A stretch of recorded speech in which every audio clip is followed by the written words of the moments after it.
Bonjour à tous, c'est Erwan pour un nouvel épisode de Focus. Aujourd'hui, on va faire le point sur M Infographics de la société Motion VFX qui a sorti ce nouveau package pour pouvoir afficher différents types de données, que ce soit des pourcentages, des statistiques, par exemple une timeline comme ici, ou bien des performances, voilà.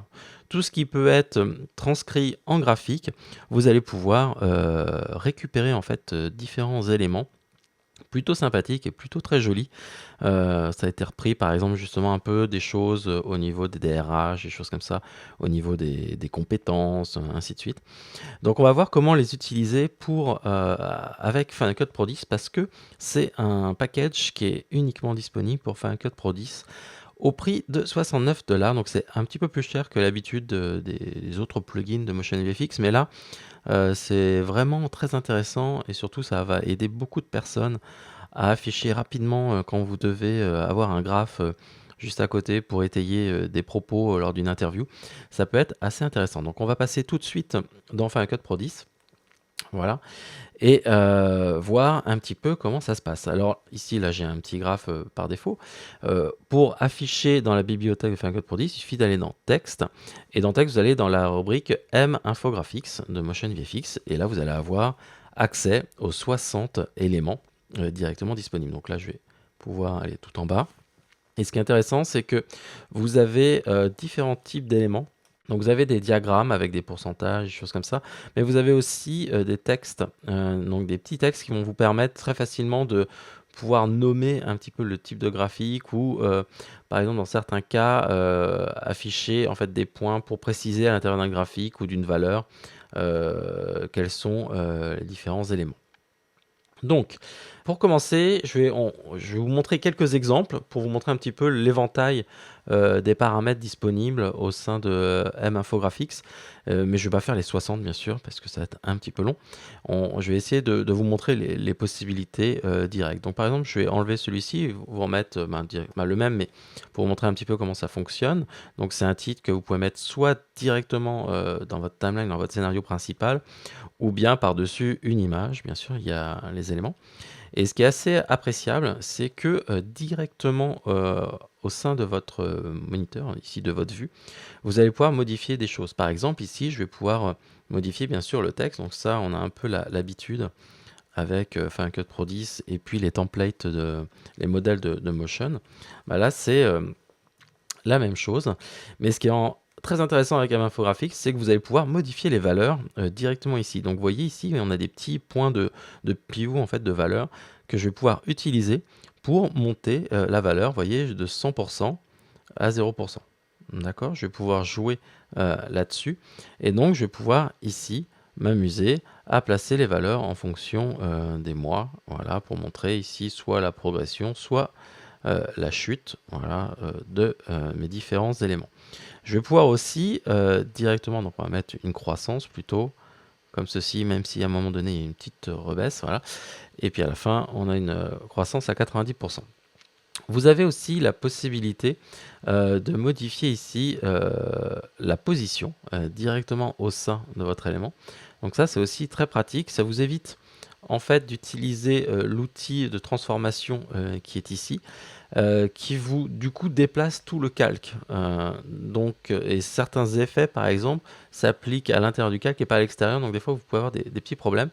Donc, je vous invite à utiliser plutôt les outils fournis par M Infographics. Alors ensuite, si on va bien sûr aller un petit peu plus loin, on va être obligé de passer par l'inspecteur qui se situe bien sûr ici. Et je vais pouvoir aller dans Titre. Et là, vous allez voir qu'on a un très grand nombre de paramètres qu'on va pouvoir utiliser ici. Et donc vous voyez qu'il a mis à jour automatiquement mes modifications, par exemple au niveau du texte, mais je pourrais ici du coup changer et au lieu de mettre du maigre, mettre quelque chose d'un peu plus, voilà, un petit peu plus gras, et là aussi pareil, voilà, un petit peu plus gras. Voilà, croissance et moi sont beaucoup plus gros, ça se lit un petit peu mieux. OK. Donc, qu'est-ce qu'on a comme paramètres? Les paramètres qu'on va retrouver globalement dans toutes les animations ici, ben, dans tous les graphiques, ce sont les animations d'entrée et de sortie. Donc ça aussi, c'est quelque chose assez commun maintenant avec toutes les animations dans Motion. Donc Motion, on a la possibilité d'activer en fait les animations d'entrée et de sortie grâce à des marqueurs spécifiques. Bah là, on a la possibilité donc d'agir. Vous voyez ici, si je lis le début, vous voyez, j'ai une animation d'entrée, voilà, qui se fait, et après j'ai une animation de sortie. Donc si je veux garder cette valeur-là et pas d'animation de sortie, il suffit de décocher Build Out, et comme ça, j'ai mon animation qui est figée, et je n'ai plus cette animation de sortie qui peut être gênante dans certains points. Ensuite, ce que l'on a ici, c'est la valeur de glow qui va me permettre en fait de faire briller un peu plus mes barres ici ou mes valeurs avec le montant ou la propagation du glow. Donc ça, je vais pouvoir l'utiliser directement ici. On a la possibilité bien sûr de changer la position, donc ce que j'ai fait tout à l'heure visuellement dans le preview ici, ben là je vais pouvoir le faire manuellement, donc en X et en Y, et puis je vais pouvoir jouer sur le scale, parce que du coup je vais pouvoir ici déplacer mon élément si j'avais besoin de mettre un autre texte à côté par exemple, ou une vidéo voilà, sur lequel je voudrais mettre mes éléments. Donc là vous allez pouvoir comme ça changer directement les éléments, vous voyez la mise à l'échelle ici, et encore une fois je vous conseille de le faire par là plutôt que via les outils de transformation, parce que du coup vous gardez vraiment votre calque à 100%. Ensuite, on va pouvoir bien sûr modifier différentes couleurs. Donc par exemple ici, au lieu d'avoir du bleu, ben, je pourrais mettre du rouge ou du vert. On va mettre vert plutôt quand ça se passe bien, parce qu'on parle de croissance ici, pas de déficit, et puis rouge quand c'est pas bien. Et puis ce que je vais faire, c'est que je vais mettre comme ça, voilà, en mode l'addition en fait de mes deux couleurs. Vous voyez, et donc ce qui est intéressant, c'est que voilà, j'ai mon dégradé qui s'applique directement ici. D'accord, avec différents modes de valeur. Donc je vais baisser un petit peu le glow, là, il est un peu fort. Voilà, comme ceci. Ensuite, on a l'opacité du dégradé. Je vais pouvoir jouer là-dessus. Donc ça, c'est pas mal. Et puis bien sûr, après, j'ai accès à tous les paramètres de chaque barre. Alors chaque barre va avoir la possibilité d'être d'afficher ou pas. Voilà, si par exemple il y a un mois où, par exemple, le deuxième mois, il n'y avait pas de valeur, voilà, où je pourrais créer une animation comme ça avant ou après. Et puis, je vais pouvoir changer bien sûr les couleurs du pourcentage, les couleurs de la barre. Là, c'est plus au niveau du texte, du pourcentage. Et je vais, par exemple, s'il y a un pourcentage qui est plus intéressant que l'autre, je vais pouvoir le grossir, vous voyez, comme ceci, en plus gros. Donc, j'ai vraiment accès à tous les paramètres au niveau de la barre. Et vous allez pouvoir comme ça modifier. Et bien sûr, toutes les animations d'entrée et de début sont gardées à chaque fois par rapport aux valeurs que vous avez modifiées. Donc ça, c'est le premier type d'élément qui est assez intéressant. Et je vais vous montrer en fait un autre graphique qui lui s'appelle PyChart, en fait, qui représente les connus et célèbres camemberts, donc très utilisés dans les statistiques, les élections et autres. Donc là, ce qui est intéressant, c'est qu'on a deux blocs. Donc vous avez le cercle, bien sûr, qui représente toutes les données, et vous avez un autre élément, vous voyez, un autre paragraphe, tout ça à l'intérieur du même package ici. Et ce qui est intéressant, c'est que les valeurs que l'on a ici sont liées au deuxième paramètre, bien sûr.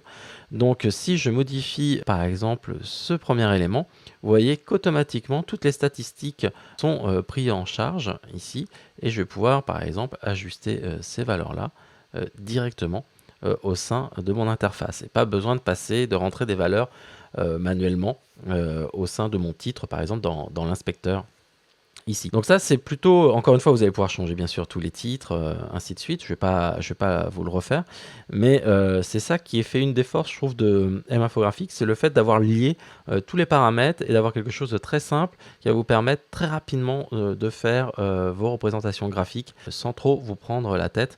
Donc ça, c'est plutôt très intéressant. Voilà. Je ne vais pas rentrer trop dans les détails, je vais juste regarder s'il n'y a pas des paramètres. Non, c'est toujours la typo, le type de glow et autres qu'on va pouvoir retrouver. Je vais juste vous montrer un autre type de charte. En fait, ici, c'est une forme pyramidale. que vous allez pouvoir modifier. Et donc là, on va pouvoir modifier les différents paramètres que l'on a. Ici, cette fois-ci, vous voyez, je peux modifier la base et autres. Et encore une fois, le pourcentage tient compte en fait des modifications que l'on fait directement entre les différentes valeurs, voilà, comme ceci. Vous voyez, le pourcentage des deux se met à jour automatiquement. Donc ça, c'est plutôt très intéressant et surtout, ça fait gagner un temps monstre dessus. Au niveau des courbes, on a accès à différentes choses. Donc au niveau des courbes, c'est la même chose. Mais ce qui est intéressant, c'est que ces courbes, vous allez pouvoir modifier, vous voyez, par exemple, les lignes. Donc ça, c'est plus, par exemple, pour des cours boursiers, par exemple, ou courbe de poids ou de tension, voilà, ça peut être au niveau médical aussi, très intéressant.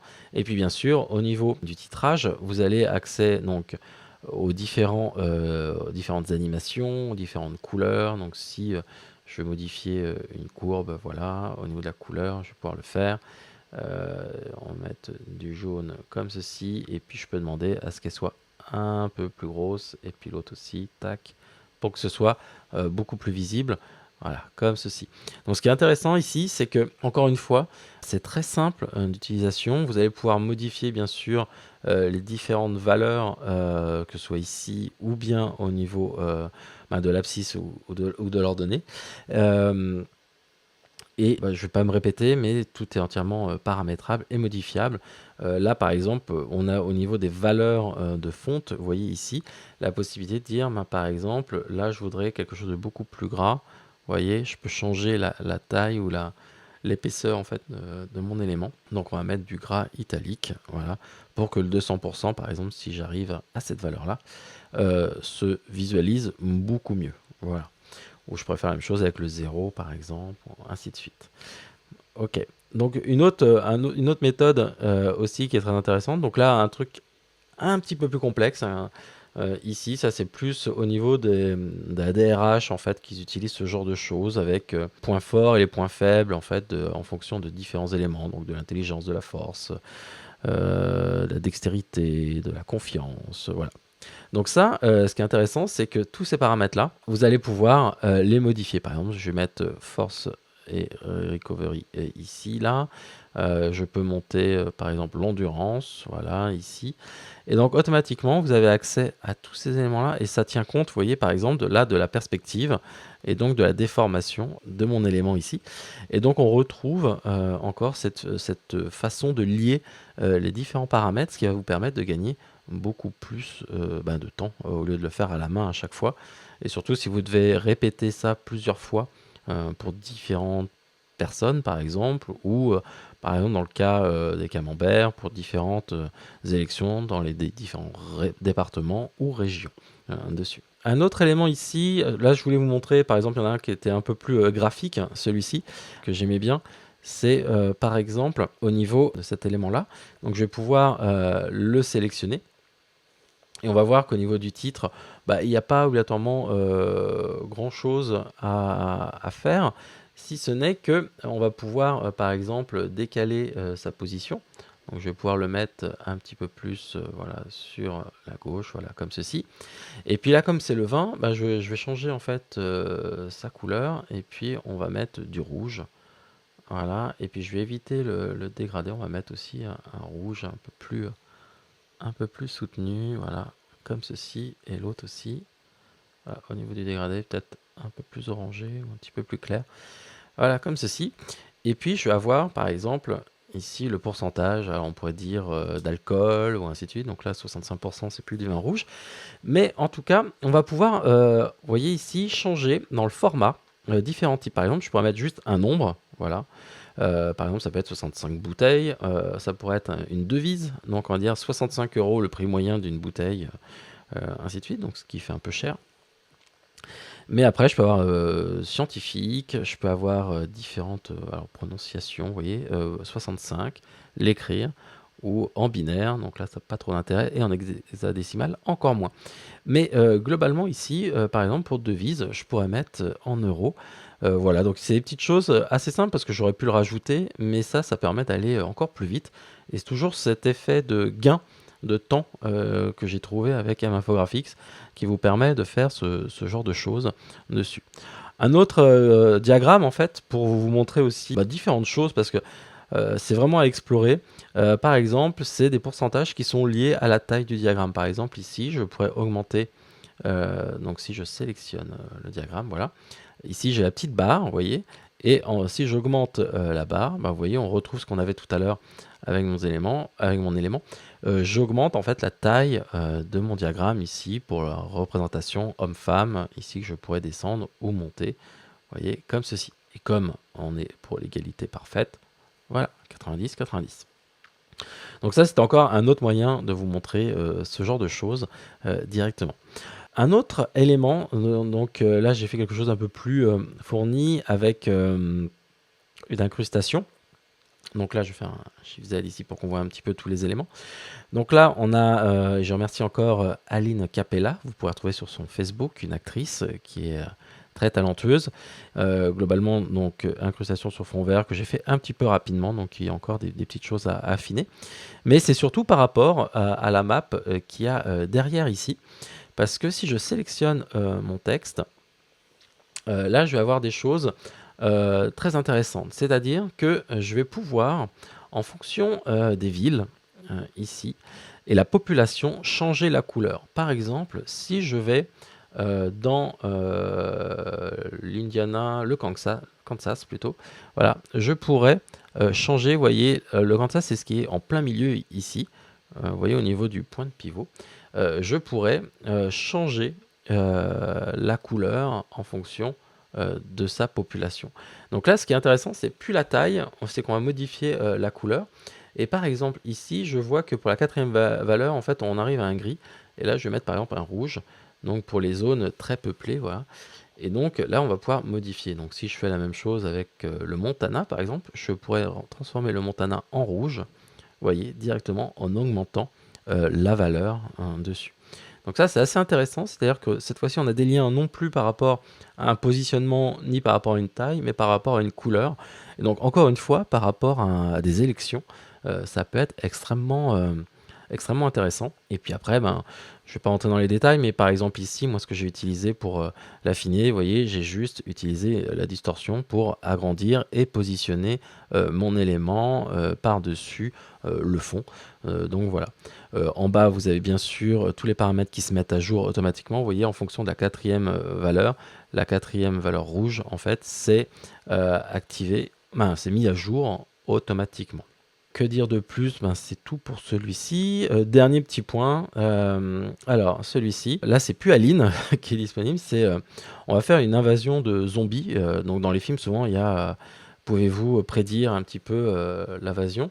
Et puis, on va la faire sur, par exemple, sur le continent européen, parce que c'est ce qui nous concerne ici. Donc là, j'ai par exemple ici le continent africain, d'accord, que j'ai à ce niveau-là. Donc ce que je vais faire, c'est que je vais dire ici dans les paramètres que au lieu du continent africain, je vais choisir l'Europe. Donc ça, c'est encore une fois, en fonction des paramètres, vous allez pouvoir avoir différents éléments. Donc je vais pouvoir réduire un petit peu l'Europe ici. Et puis là, je vais pouvoir avoir, vous voyez, un pourcentage de valeur que je pourrais déplacer ici. Je vais le mettre un peu plus bas, voilà, et un peu plus sur la droite. Voilà. Et puis ensuite, sur la valeur, je voudrais plutôt du rouge parce que ça fait plus peur. Voilà. Et puis sur le continent européen, je vais mettre tac, une valeur un petit peu plus blanche pour que ça se voit un peu mieux. Ou bleu. Voilà, un petit peu plus foncé, ça va mieux se voir. Voilà, comme ceci. Et ce qui est intéressant, c'est que je vais pouvoir dire, en fait, j'ai la valeur, vous voyez, Europe, value. Donc, je vais pouvoir descendre la valeur. Donc, c'est la valeur, vous voyez, de zombie. Alors, je pourrais mettre un petit truc comme ça par-dessus pour dire, par exemple, si je me déplace, voilà, hop, pardon, je vais déplacer ça ici. Voilà, je vais le réduire un tout petit peu au niveau de mon texte. Donc, ça doit être content Voilà, scale, c'est toujours les mêmes noms, donc là-dessus, bon, là je suis allé un peu fort. Voilà. Et puis là, on va mettre comme ça, prédiction.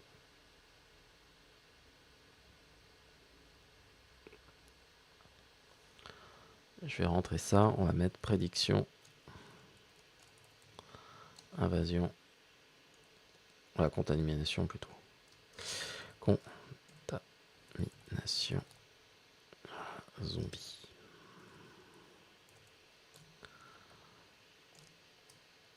Je crois que c'est US ou IS, je sais plus.